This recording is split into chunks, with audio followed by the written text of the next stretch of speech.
भगवान ने महाभारत युद्ध में जब दुर्योधन और अर्जुन दोनों मांगने के लिए आए तो भगवान बोले एक तरफ हमारी सेना, एक तरफ अकेले हम, लेकिन हमारी शर्त है कि हम शस्त्र नहीं उठाएंगे। तो दुर्योधन ने सीधे कहा मुझे सेना दे दो।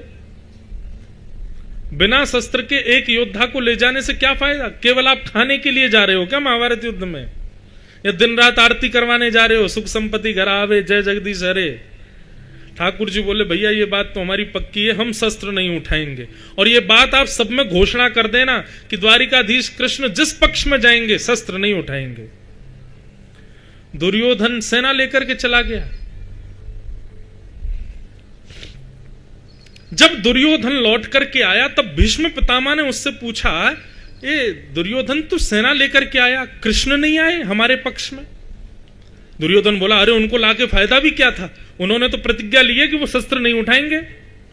मैंने सोचा एक व्यक्ति को ले जाऊं, वो भी निहत्था व्यक्ति, क्या फायदा था? इसलिए वो चले जाएं पांडवों के पास। अरे पितामह खुश हो जाइए, देखो इतनी सेना द्वारिका की सब हमारी तरफ से युद्ध करेगी, वहां अकेले कृष्ण हैं, वो भी बिना शस्त्रों के। भीष्म पितामह बोले बेटा क्वांटिटी तेरे पास आई है लेकिन क्वालिटी वहीं गई है। आजकल का मानव भी ऐसा ही है, क्वांटिटी ज्यादा चाहिए, क्वालिटी चाहे रद्दी हो जाए।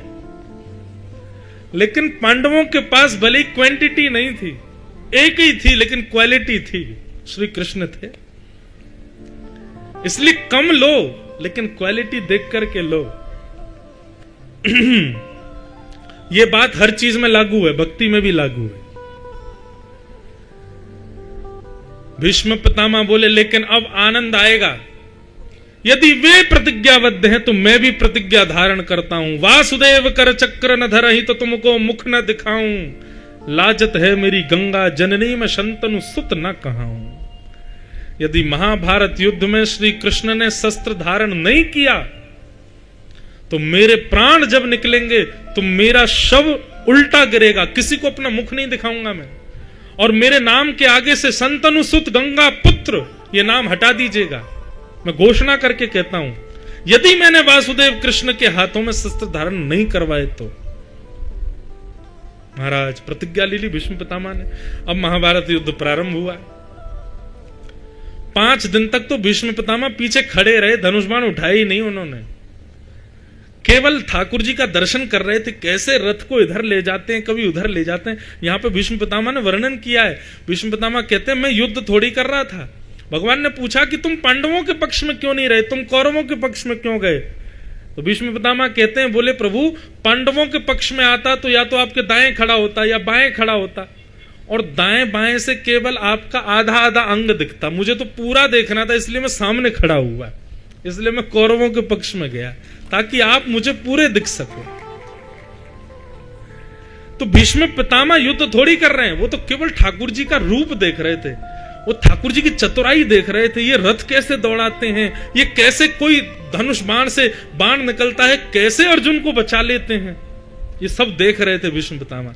लेकिन 5 दिन के बाद जब कौरवों की सेना कम होने लगी तो दुर्योधन ने भीष्म पितामह से कहा प्रभु हमें तो ऐसा लगता है हमारा अन्न खाते हो लेकिन भला चाहते हो आप पांडवों का। भीष्म पितामह को यह बात सुन के क्रोध आ गया। बोले तूने ऐसा क्यों कहा? बोले 5 दिन हो गए आपने अभी तक धनुष नहीं उठाया अपना। भीष्म पितामह बोले कल से महाभारत युद्ध का नेतृत्व मैं करूंगा।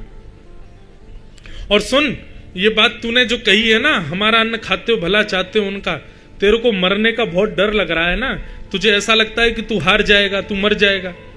सुन मैं रात्रि को भजन करने बैठता हूं, अपने संपूर्ण जीवन के भजन बल को मैं देने को तैयार हूं।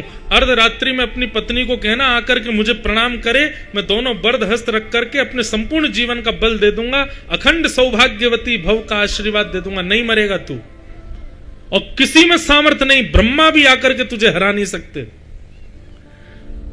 दुर्योधन बोला मैं यही तो चाह रहा था, आप ऐसा कुछ करो।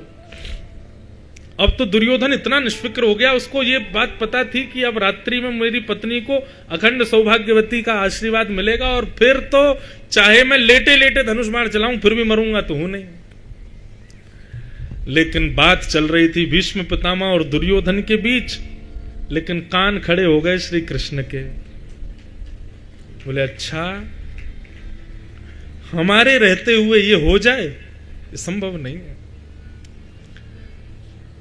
रात्रि में ठाकुर जी को नींद नहीं आई और मन में सोचने लगे, भानुमति पहुंच के आशीर्वाद, यदि उसने भीष्म पितामह का आशीर्वाद एक बार मिल गया तो भक्त के आगे मेरी हार है, मैं भगवान होकर के भी पांडवों को नहीं बचा पाऊंगा। फिर इतने में ही ठाकुर जी ने एक उधरी सी धोती पहनी, पुरानी सी बगलबंदी पहनी, सिर पर खूब सारा बड़ी सी स्वाफी बांध करके ऐसे ठोड़ी से भी बांध लिया, अपना रूप थोड़ा सा हुलिया बदल लिया, कानों में बड़े बड़े कुंडल डाल लिए, कड़ूला पहन करके और बाहें चढ़ा करके बिल्कुल ग्वारिया बन गए ठाकुर जी। और हाथ में ली लठिया, एक लालटेन लेकर के सीधे पहुंचे द्रौपदी के पास। सो रही थी द्रौपदी, उसका पैर का अंगूठा खींचा, बोले उठ जा जल्दी। द्रौपदी बोली कौन है? बोले मैं हूं कन्हैया। बोले इतनी रात को? बोले जल्दी चल मेरे साथ। बोले कहां? बोले ज्यादा पूछ मत, चल जल्दी मेरे साथ, और सुन घूंघट करके चल, बढ़िया अपना मुंह ढक ले। बोले जाना कहां है? बोले भानुमति आए उससे पहले भीष्म पितामह का आशीर्वाद लेना है तुझको, और एक बात याद रखियो, बस मुंह मत खोलियो अपना, कुछ कहें भी तो में ही उत्तर देना। और भीष्म पितामह कुछ पूछेंगे भी नहीं ज्यादा, भाई बहू है, बहू से ज्यादा बात थोड़ी करेंगे, तू बस करना बस। हाँ, और अगर भीष्म पितामह पूछे कौन आया साथ में, ज्यादा ही पूछने लगे फिर तो उत्तर देना पड़ेगा, तो कह देना ग्वारिया आया है, गैया चराता हमारी, मैं राखी बांधती हूं, मैंने कहा भीष्म पितामह का आशीर्वाद लेना तो मेरे संग चला आया, ऐसा करके बात टाल देना, ये मत बताना कि मैं आया हूं। द्रौपदी बोली ठीक है। भगवान लेकर के द्रौपदी को पहुंच गए। भानुमति से पहले द्रौपदी का प्रवेश हो गया भीष्म पितामह के शिविर में। भीष्म पितामह बैठ करके संध्या कर रहे थे, इतने में ही द्रौपदी के नूपुरों की आवाज आई, भीष्म पितामह के नेत्र खुले। भीष्म पितामह को लगा भानुमति आ गई, क्योंकि दुर्योधन को बोला था अपनी पत्नी को भेज देना। आओ बैठो बेटा। नाम जब पूर्ण किया, अपने हाथ में जल लिया और संपूर्ण जीवन के अपने भजन बल को द्रौपदी के सिर पर जल छोड़ते हुए अखंड सौभाग्यवती भव, दोनों भुजाएं रख करके आशीर्वाद दे दिया, तेरा पति अजर अमर हो जाए, उसको कोई ना मार सके। जैसे ही ये बात कही, द्रौपदी बोली ये कह रहे हैं अखंड सौभाग्यवती भव, और कल यही महाभारत युद्ध का नेतृत्व करने वाले हैं, और धनुष बाण लेकर के यही मेरे पतियों के पीछे भागने वाले हैं, और मुझसे कह रहे हैं अखंड सौभाग्यवती भव। इनसे कह तो दूं कि फिर याद रखना पांचों को बाण मत मारना कल। तुरंत द्रौपदी ने अपना घूंघट ऊपर कर लिया। तो भीष्म पितामह याद रहे, एक नहीं दो नहीं, पांचों की रक्षा की जिम्मेवारी आपकी है। फिर अब तो द्रौपदी को देख करके भीष्म पितामह बोले तू कहां से आ गई? मैंने तो भानुमति को बुलाया था, तू कैसे आ गई? मेरी और दुर्योधन की बात हुई थी, भानुमति आकर के आशीर्वाद लेने वाली थी, तुम कहां से आ गई बेटा? द्रौपदी बोली ये बात जरूरी नहीं मैं कहां से आ गई, पर क्या मुझे आपके आशीर्वाद का अधिकार नहीं है?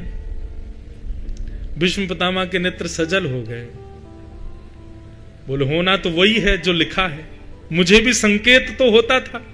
और देखो कैसी विडंबना, ईश्वर की कृपा कि भानुमति आए उससे पहले द्रौपदी आ गई, यह भी तो एक संयोग है। द्रौपदी बोली अब निकल लेती हूं यहां से, तुरंत प्रणाम करके जाने। सुनो सुनो सुनो, रुको, कहीं ये संयोग ईश्वर के द्वारा नहीं, कृष्ण के द्वारा तो नहीं रचा गया? किसके साथ आई हो तुम, और तुमको किसने कहा कि जाके भीष्म पितामह का आशीर्वाद लो? अब तो महाराज भीष्म पितामह हैं, सिंह जैसी गर्जना है उनकी, कौन घबराए ना उनके आगे। द्रौपदी की जीव लड़खड़ाने लगी, नहीं नहीं कोई नहीं, मेरे ही मन में आ गया था। बोले तेरे ही मन में आ गया, इतने दिन से क्यों नहीं आई, आज ही क्यों आई? सही सही बता, अकेली आई है? हमारी राजकन्या राजवधु अकेली घूम रही है बाहर, कौन आया तेरे साथ? द्रौपदी बोली गोपाल भैया। बोले कौन गोपाल भैया? हमारी गैया चराता है, दूध निकालता है, मेरा कोई भाई नहीं ना, मैंने उसको, भाई तो है पर उसकी कोई बहन नहीं थी तो मैंने उसको राखी बांध दी। अच्छा चल जरा दिखा मुझे तो कैसा तेरा गोपाल भैया, मैं भी तो देखूं। और भीष्म पितामह निकल करके बाहर आए। ओ गोपाल भैया कहाँ है भैया इतकुआ? दूर बैठे ठाकुर जी को वहीं पटक लग गई। बोले कि अब तो हम फंस गए, ये द्रौपदी ने भीतर जाके मुंह खोल दिया अपना। ठाकुर जी बोले राम राम जी। बोले दूर से राम राम नहीं, इधर आओ बेटा, हमें भी तो दिखाओ कौन हो तुम। ठाकुर जी समीप गए, ऐसा बढ़िया पाग वाग बांध के ठोड़ी वोड़ी से ऐसे लिपटा करके गए थे, पता ही नहीं चले कि मैं हूं। लेकिन भीष्म पितामह ने कहा द्रौपदी तेरे गोपाल भैया के नेत्र कहीं देखे देखे लग रहे हैं, कहीं तो देखा है। ठाकुर जी खूब छुपा में बोले अरे ग्वारिया हूं, गैयान के बीच में देख लिया होगा। बोले कहीं रथों के बीच में तो नहीं देखा, कहीं घोड़ों के बीच में तो नहीं देखा, पाग उतारो अपनी। गोपाल भैया बोले अरे पाग कैसे उतार देंगे महाराज, शान है हमारी। अरे इधर आ, पकड़ करके जैसे ही पाग खींचे, घुंघराले केश ठाकुर जी के खुल गए।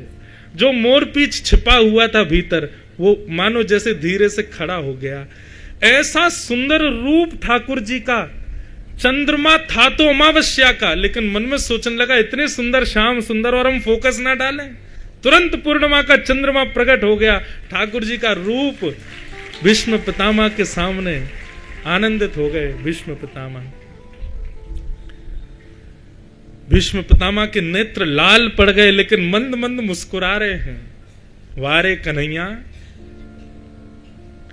ये तू ही कर सकता है कि भानुमति द्रौपदी में बदल जाए, ये तेरी ही लीला है। कल से महाभारत युद्ध का नेतृत्व मैं करने वाला हूं। हे द्रौपदी, मैंने तुझे आशीर्वाद दिया है, अखंड सौभाग्यवती भव। तेरे सामने जिम्मेवारी देता हूं कि पांचों की रक्षा ये करेगा। अगर पांचों को खरोंच भी लगे तो मेरे पास मत आना रोती हुई, क्योंकि आशीर्वाद मैंने दिया लेकिन जिम्मेवारी भी तेरे सामने इसको दे दी मैंने। अब ये बचाएगा पांचों को, कैसे बचाएगा वो इसके ऊपर है। ऐसा कहकर के भीष्म पितामह तो भीतर चले गए। द्रौपदी बोली भैया आप इतने दुखी क्यों हो रहे हो, आप बचा लेना ना। बोले तू नहीं जानती है, ये भीष्म पितामह अपनी प्रतिज्ञा पूरी करेगा। इसने प्रतिज्ञा ले रखी है कि मेरे हाथ में शस्त्र उठवाना है इसको। अगर तुम नहीं बताती कि मैं आया हूं तो पांचों की रक्षा भीष्म पितामह करता, लेकिन अब तुम्हारे सामने इसको मुझे जिम्मेवारी दी और इसकी प्रतिज्ञा को पूर्ण करने के लिए ये सारी ताकत लगाएगा कि मैं कैसे भी शस्त्र उठाऊं और मेरी प्रतिज्ञा टूटेगी। और भगवान की प्रतिज्ञा टूटने का मतलब है पृथ्वी बीच से फट जाएगी, नूतन प्रलय हो जाएगा, पूरे विश्व का नाश हो जाएगा उसी समय जिस दिन ठाकुर जी अपनी प्रतिज्ञा तोड़ दें। ठाकुर जी बेचारे सोच रहे थे चैन की नींद सोऊंगा, रात भर नींद नहीं आई, अब क्या करें। दूसरे दिन भीष्म पितामह ब्रह्म मुहूर्त में ही उठ गए। महाराज आज अपने घोड़ों को स्वयं लगा रहे हैं, अपने तस्कर को स्वयं संभाल रहे हैं, अपने बाणों को स्वयं पहना रहे हैं। पूरे युद्ध भूमि में पहले ही योद्धाओं के आने से पहले ही भीष्म पितामह घूम घूम करके देख आए, यहां से इसको मारूंगा, यहां से उसको मारूंगा, सब पहले ही नियोजित कर दिया। योद्धाओं के आने से पहले ही भीष्म पितामह रणभूमि में खड़े हैं। सूर्योदय होते ही जैसे ही युद्ध का नाद हुआ, पहला बाण प्रत्यंचा पर भीष्म पितामह ने चढ़ाया, आकाश की ओर करते हुए जैसे ही पांडवों की ओर छोड़ा, एक में से अनेक बाण निकले और 5 दिनों में जितनी सेना कौरवों की नष्ट हुई थी, एक बाण में भीष्म पितामह ने उतनी पांडवों की सेना खत्म कर दी। ये तो एक बाण था। भीष्म पितामह बोले अब बचा इन पांचों को कैसे बचाएगा। और महाराज भीष्म पितामह युद्ध भूमि में आज मानो जैसे लग रहा था सूर्य श्वेत वर्ण के होकर के आ गए हों सबको मारने के लिए। आज ठाकुर जी घबरा रहे हैं युद्ध भूमि में। तभी भीष्म पितामह ने एक चक्रव्यूह बनाया और उस चक्रव्यूह में फंस गया अर्जुन का रथ। अर्जुन को केंद्र में लेकर के प्रत्यंचा बाण पर चढ़ा करके जैसे ही अर्जुन को केंद्र में लिया, भगवान सोचने लगे भीष्म पितामह का बाण है, जितनी द्रुत गति से मेरा रथ चलता है उतनी ही द्रुत गति से इनका बाण है। यदि ये लगा तो इतना समय भी नहीं मिलेगा कि मैं भगा सकूं रथ को। ठाकुर जी ने नेत्र बंद कर लिए, प्रतिज्ञा तोड़नी पड़ेगी। तभी देखा दूर टूटा हुआ रथ का चक्का पड़ा है, देख रहे हैं भीष्म पितामह की ओर। तुरंत ठाकुर जी कूदे हैं रथ से और जाकर के देख तो रहे थे भीष्म पितामह को, लेकिन जाकर के चक्का उठाया तो 2 बार तो हाथ में मानो धूल ही आई, मानो पृथ्वी भगवान की पत्नी ठाकुर जी को कह रही हो प्रतिज्ञा मत तोड़िए। लेकिन अर्जुन केंद्र में है, भक्त केंद्र में है, इसके लिए ठाकुर जी प्रतिज्ञा तोड़ने को तैयार हैं। तीसरे प्रयास में जैसे ही टूटा हुआ रथ का चक्का हाथ में आया, भगवान रथांग पाणे बन गए और जैसे ही दौड़े भीष्म पितामह की ओर, उस समय सारा युद्ध स्तब्ध हो गया। मानो ऐसा लग रहा था नृसिंह प्रकट हो गए हों और हिरण्यकश्यप के ऊपर प्रहार करने जा रहे हों। पृथ्वी डामाडोल होने लगी, आकाश में बादल गर्जना करने लगे, पृथ्वी पर नूतन प्रलय होने लगा, बस फटने ही वाली थी, क्योंकि ठाकुर जी ने हाथ में शस्त्र उठा लिया है। इतने में ठाकुर जी गतोत्तरीय, भगवान का उत्तरीय वस्त्र नीचे गिर गया, मानो पृथ्वी को शांत किया हो। प्रतिज्ञा तोड़ी है पर अपने लिए नहीं, भक्त के लिए तोड़ी है, इसलिए पृथ्वी शांत हो जाओ, प्रलय करने की आवश्यकता नहीं है। और रथ के चक्के को लेकर के बस फेंकने ही वाले थे भीष्म पितामह के ऊपर। भीष्म पितामह ने अपनी प्रत्यंचा को ढीला किया, धनुष बाण नीचे रख दिए और ताली बजाने लगे, वाह वाह वाह वाह वाह। अरे देखो देखो देखो देखो देखो, प्रतिज्ञाधारी खड़ा है सामने हमारे। मैं बिना शस्त्र के भूमि के भार को हरूंगा, मैं बिना शस्त्र के महाभारत युद्ध को लड़ूंगा। कहां गई तुम्हारी प्रतिज्ञा? आप कहो मैं शस्त्र बिन भूमि हरहूं सब भार। तू हमको क्षत्रिय ना गिने, बोल ही वचन विचार। बताइए क्या कहेंगे अब आप? कहां गई आपकी प्रतिज्ञा? पूरा युद्ध शांत हो गया, सब देख रहे हैं ठाकुर जी को। ठाकुर जी ऐसे खड़े हैं रथ का चक्का लेके। डार चक्र हरि हस पड़ो, दियो उत्तर ब्रजराज। ठाकुर जी ने रथ का चक्का दूर फेंका, मंद मंद मुस्काने लगे और उत्तर दे रहे हैं, आज तजी प्रतिज्ञा मोरी में तोरी प्रतिज्ञा काज। ए पितामह, तुमने वचन लिया था कि वासुदेव कृष्ण ने यदि शस्त्र नहीं उठाया तो तुम्हारी जब मृत्यु होगी तो तुम किसी को मुख न दिखाते हुए गिरोगे। तुम भी जानते हो, मैं भी जानता हूं, असंख्य बाण तुम्हारे अंग पर लगने वाले हैं और जब असंख्य बाणों की सैया पर तुम नीचे की तरफ मुख करके गिरोगे तो तुम्हारी इच्छा मृत्यु जो है वो कैसे पूर्ण होगी कि अंतिम श्वास जब निकले तब ठाकुर जी का मैं दर्शन करूं। मेरा दर्शन करने के लिए तुम्हारा मुख ऊपर होना चाहिए और उसके लिए मुझे प्रतिज्ञा तोड़नी पड़ेगी। आज तजी प्रतिज्ञा मोरी में तोरी प्रतिज्ञा काज। लुट गए भीष्म पितामह। भीष्म पितामह आज कह रहे हैं, मैं आपकी स्तुति सीधा लेट करके गा रहा हूं ना, इसमें भी आपकी कृपा है ठाकुर जी। यदि आप नहीं चाहते, रथ का चक्का नहीं उठाते, तो मेरा शव आज नीचे की ओर गिरा होता, मैं आपका अंतिम दर्शन नहीं कर पाता और मेरी इच्छा मृत्यु पूरी नहीं हो पाती। प्रबल प्रेम के पाले पढ़कर हरि को नियम बदलते देखा, अपना मान टले टल जाए पर भक्त का मान टलते देखा। लोग भले ही ये कह देंगे कि मैंने प्रतिज्ञा तोड़ी, पर भीष्म पितामह, तुमको मेरा अंतिम दर्शन, तुम्हारी अंतिम श्वास में मेरा दर्शन तुमको नहीं हो पाता यदि मैं अपनी प्रतिज्ञा नहीं तोड़ता। तो ये है, वहां भक्त की रक्षा भी कर ली, प्रतिज्ञा भी तोड़ दी और भीष्म पितामह को लुटा भी दिया। ले, भीष्म पितामह को ऐसा भी नहीं लगा कि देखो मैंने शस्त्र धारण करा, उसका मान भी तोड़ दिया। ऐसे वर्सटाइल कैरेक्टर हैं हमारे श्री कृष्ण, एक ही क्रिया में सब कर देते हैं। भक्ति की रक्षा भी हो गई, प्रतिज्ञा भी तोड़ दी और भीष्म पितामह को अभिमान भी नहीं होने दिया। महाभारत युद्ध में एक क्षण के लिए तालियां बजने लगी ठाकुर जी के लिए, और फिर से सबने धनुष बाण उठाए, फिर लड़ने लगे, फिर युद्ध शुरू हो गया।